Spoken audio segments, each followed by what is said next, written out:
नमस्कार, मैं नियाज खान और आप देख रहे हैं news express. Yogi Adityanath UP के सबसे पॉपुलर नेता हैं और अब तो मोदी शाह भी पीछे हट गए हैं। ऐसे में योगी आदित्यनाथ का एक ऐसा फैसला आया है जिससे 13 लाख लोगों के लिए परेशानी का सबब बन गया है।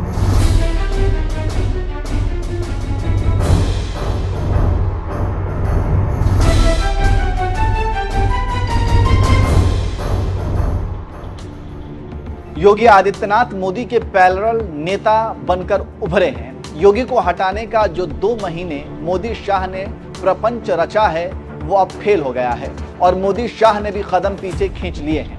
ऐसे में अब निर्विवाद रूप से यूपी बीजेपी के बड़े नेता बनकर उभरे हैं। ऐसे में अब योगी आदित्यनाथ ने ऐसा फैसला लिया है जिससे 13 लाख कर्मचारी रोने लगे हैं। जी हाँ, खबरों की माने तो योगी सरकार ने सरकारी कर्मचारियों को अपनी संपत्ति घोषित करने को कहा है। कर्मचारियों को 31 अगस्त तक सरकारी पोर्टल मानव संपदा पर अपनी चल और अचल संपत्ति घोषित करनी है। ऐसा नहीं होने पर कर्मचारियों को इसके नतीजे भुगतने होंगे। वेतन में कटौती करने की चेतावनी दी गई है। जानकारों का कहना है कि आदित्यनाथ सरकार के आदेश का पालन न करने पर 13 लाख से अधिक कर्मचारियों को अपना वेतन खोने का खतरा है और इस आदेश पर सरकार ने सख्त आदेश भी दिया है कि अगर आदेश का पालन नहीं हुआ तो प्रमोशन नहीं होगा। जानकारों का कहना है कि कर्मचारियों को अपनी संपत्ति का ब्यौरा देने के लिए पिछले साल अगस्त में कहा गया था।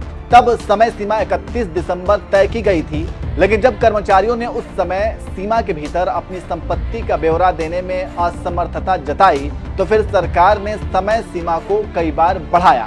पहले 30 जून तक बढ़ाई गई, फिर 31 जुलाई, लेकिन इतने समय के बाद भी केवल 26% कर्मचारियों ने ही इसका पालन किया। ऐसे में कहा जा रहा है कि योगी सरकार सख्त एक्शन लेने जा रही है।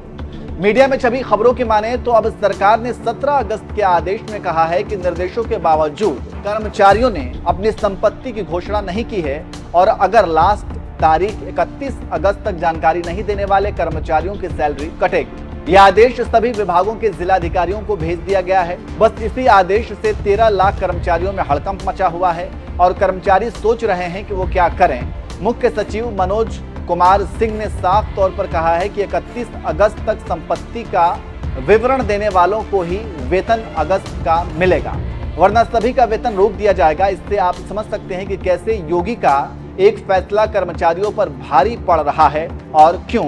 वहीं सरकार का फैसला हो और राजनीति ना हो, ये कैसे हो सकता है। ऐसे में योगी सरकार के फैसले का विपक्ष ने विरोध किया है और कहा है कि कई बार समय सीमा बढ़ाए जाने से पता चलता है कि राज्य सरकार अपने आदेश को लागू करने में विफल रही।